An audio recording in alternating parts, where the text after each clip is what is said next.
Okay, let's roll right into our race winner for tonight's second annual Quaker State 400 here at Kentucky Speedway, and winning for the third time this season in the NASCAR Sprint Cup Series, which leads all competitors, is Brad Keselowski. He drives the number 2 Miller Lite Dodge for Penske Racing. Brad, congratulations on this victory. Again, you wanted all three, but like you just said, you're glad you got this one, and getting 3 wins now really got to be a big boost for you as we head down the stretch run. Yeah, I wanted all 3, but sometimes that ain't meant to happen.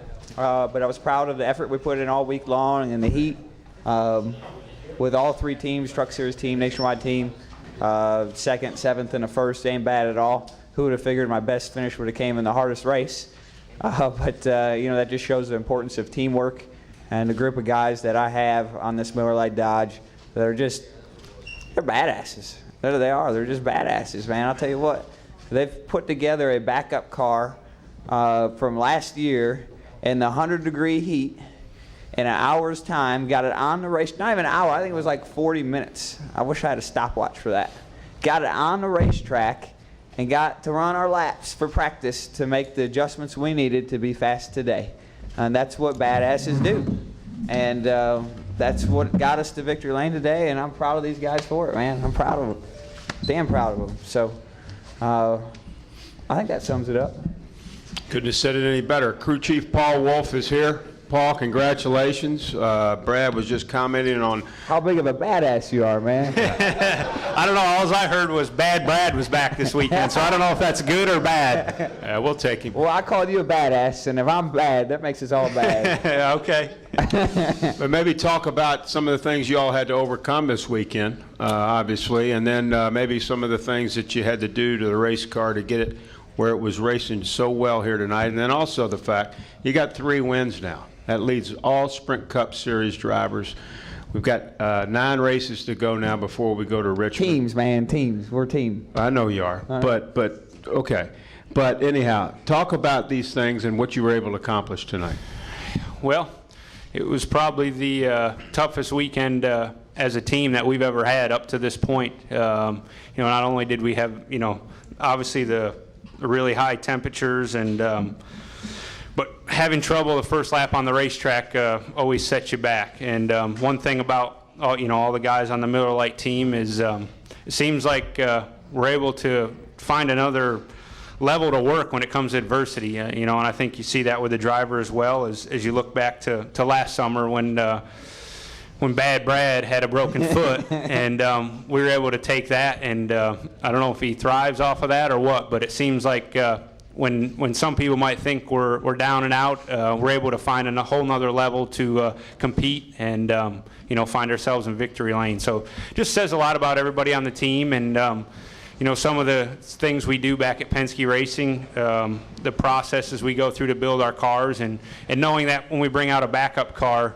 there really wasn't any concerns for me. The biggest thing was there was just a lot of work to do with changing the engine and not being able to have all the practice time that everybody else had. But I knew the car we had was still capable of winning. So it says a lot about that. And for us, we just need to continue to work hard. I think there's a lot of good racetracks coming up for us, and we're definitely up for the challenge. I think we showed that tonight. Questions for Paul or Brad? Let's go to the press box first, then we'll come downstairs and we'll get Jim Utter. Let's go press box and then come downstairs. Utter, Bob, Tom, Joe. Go ahead, press box. Hey, Spencer, Fox Sports.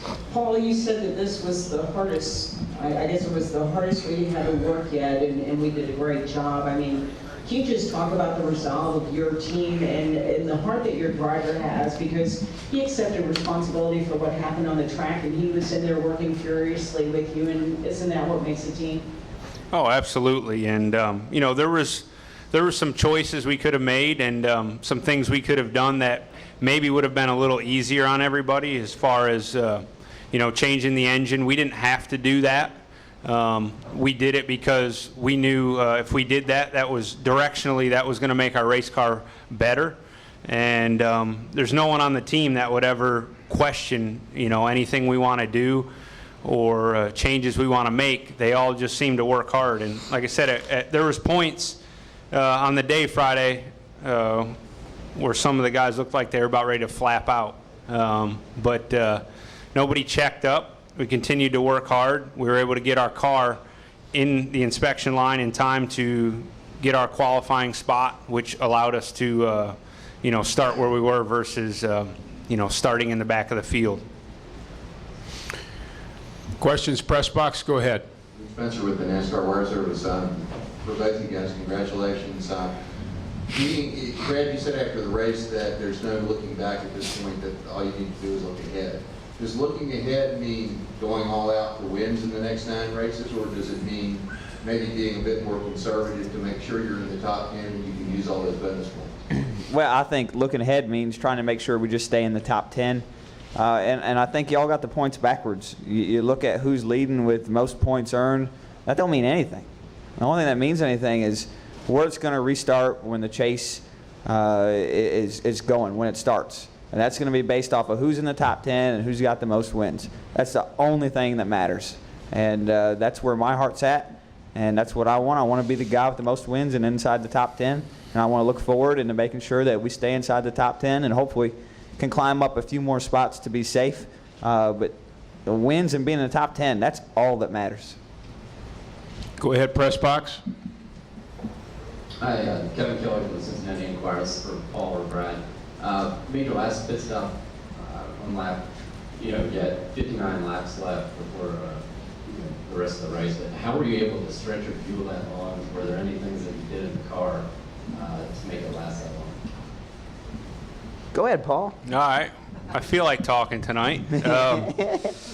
Well, I think, one thing to point out is, everybody's worked really hard on this EFI project at Penske Engines, and I feel like for the most part we've been as good or better than most teams when it comes to fuel mileage, and that's big in a lot of these races. Any advantage you can have, whether it's fuel mileage or power or fast race cars, I mean you take anything you can get because you never know when you're going to need it, and from that standpoint, we knew we were as good as most or better, and from there it was just Brad saving a little bit. My biggest concern at the end of the race was somebody else running out of fuel with 2 or 3 laps to go and the race get extended.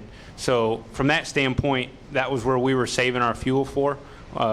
We had plenty of fuel to make the scheduled distance. Come downstairs, Jim Utter, raise your hand, we'll get you a mic. Come over here to Bob after that. Here they come. Jim Utter, Charlotte Observer. This is for Brad, but I'd like Paul to answer it after. How much of everything that took place from lap 1 of the first practice can be attributed a little bit to not bad Brad, but maybe a hacked off Brad? Hacked off? What's that mean? Just kind of, like ticked off, trying to maybe make up a little bit for whatever transpired. Is there anything of that? I'm not to say you had anything to prove, but just anything extra that came out of that whole incident that lasted through the weekend? Well, I don't like being pushed around, Jim, and I felt like what happened on the racetrack, that someone was pushing me around, and I don't like that. I hate that. I can't stand for that. I won't stand for that. I can't stand it. And I don't know if that creates a level of desire that makes us better. I would look to Paul and say my race car was just fast this weekend and we had a lot more speed than we have had over the last few weeks. But I know that doesn't make a very good story. But I would probably say that's more the reality. This car was fast the second we unloaded it. It was fast. The primary car was before I knocked the wall down with it. The one corner I had in 1 and 2 was so good that when I got to 3 and 4 and somebody pulled up in front of me at half speed, I didn't want to lift. And I wasn't going to lift.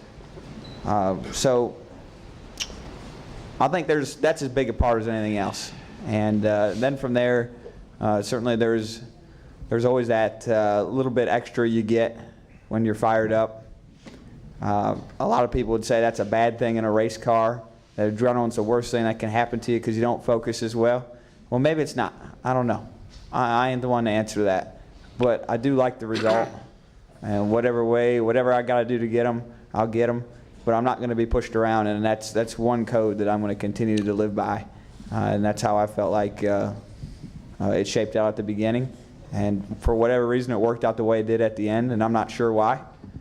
But it did, and I'm thankful for that. Let's go over to Jim and then to Tom. I'm sorry. Go ahead, Paul. Paul Wolfe. Yeah, for us, I feel like, as a team, we ran really well here last year. And I feel like we continue to show that when we come back to places for a second time as a team, we continue to get better. And so I think, whether it was in the primary car or the backup car, we tried to be smart about what we were doing and felt like we brought back a better race car.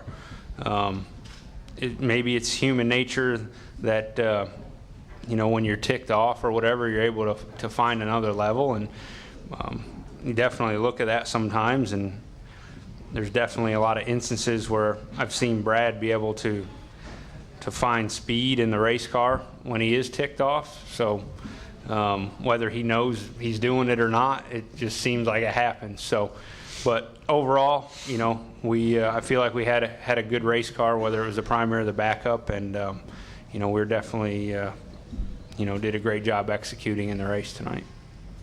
Over here to Bob, and then to Tom, and then to Steve. Bob Packer, Sporting News for Brad, and if Paul wants to jump in, feel free. But Brad, on Thursday, you said the new rules could be a game changer. Did you feel they changed the game tonight for you? I felt like we were a lot closer speed-wise than we've been over the last few weeks. I don't know if that's it. Obviously, the 48 car was still very, very fast, and you can't take that away from them. It sounded like at times 88 and the 5 car were as well. 11 cars been fast all year. The same cars are still fast. It's just maybe the delta between what we were missing between them is a lot closer, and I feel good about that. Let's go to Tom, Steve, and then Joe. Tom Jensen, Speed.com, for both you guys. You lead the series in wins now, pretty much locked in the chase. Finished 5th last year. What do you got to do to win a championship this year? Got to win races. I mean, Tony proved that last year. You got to win races. You don't back your way in the chase. Don't rest on your laurels. We've got to have fast cars when the chase starts with great reliability and great execution. It's going to take all 3, and those 3 are going to win races. Put the luck side, just throw that to the side because somebody dying out there? Jesus. Look, it's a fan of yours. Oh. Is that like the Dale Jr. fan at Phoenix? Yeah. I don't get them kind of fans. But I've read about them. But you haven't heard that story. I'll tell you later. What was I talking about? Talk about winning. My mind's in another place. Winning races. Oh, winning races. Winning championship. Oh, okay. Sorry, I got distracted. But I think you got to go out and win races. The luck stuff, man, everybody says luck stuff in the chase, but if you go out there and have good cars and win races and execute and do all those things, Tony proved that you'll win a championship. That's what it's going to take. Let's go to Steve and then problem. Joe. Thanks, Tom. Steve Richards of PRN. I have 2 questions. Follow up on Jim's question. Did you come to find out that something happened to Juan's car, or did he intentionally get into you? Yeah, I don't know. I'll let Juan answer that one. We never talk, so only he knows the answer to that. And what happened to your steering wheel before the race, and that could have been a disaster? It broke. I don't know. I've never seen it happen before. It was a standard Momo wheel that you would get off a parts truck here at the racetrack or a typical vendor. Obviously, it had a lot of miles on it. I don't think it was the wheel that was on the car I wrecked. But I put it on before the race started, gave it a tug, and it broke in my hands. And if that would have happened on the racetrack today, we'd have been obviously not winning the race and potentially worse. So I'm glad I back-checked it before the race started, and glad that we were able to get a new one on the car. Go ahead, Joe. Joe Menzer, NASCAR.com. Brad, you seem like you never run out of energy. You're always bouncing around. But did the 3 events in a row in this heat take anything out of you? Hell no. Did you lose? Did you Do lose? I look like I'm missing any energy? Well, you don't look like you could lose any weight either. But did you? I mean, did you? Was it an issue at all for you? Nah. It's good. I feel great. Did you lose weight? I don't know. I didn't weigh myself. What do you weigh anyway? Not enough. So no issue at all. Nah, I'm great, man. I feel good. I'm going to sleep in tomorrow, but I would have done that either way. Other questions? Other questions? Bob? Bob Parker, Sporting News. Brad, you lead the series with 3 wins, but you're 10th in points. Is that a good thing or bad thing? And I mean, is there concern? No, like I said, I'm looking forward. I ain't looking back. If you're worried about being 10th in points, then you're looking back.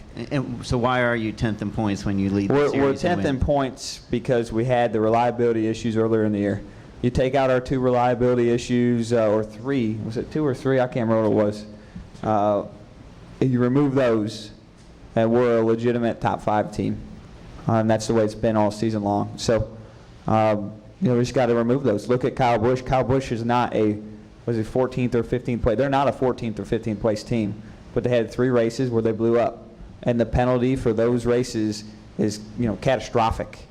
And so he doesn't deserve to be 15th in points or whatever. He's a good driver, and that's a good team. So, I think you got to look at that and say that's why we're where we're at. We lost anywhere from 50 to 70 points in those 2 races.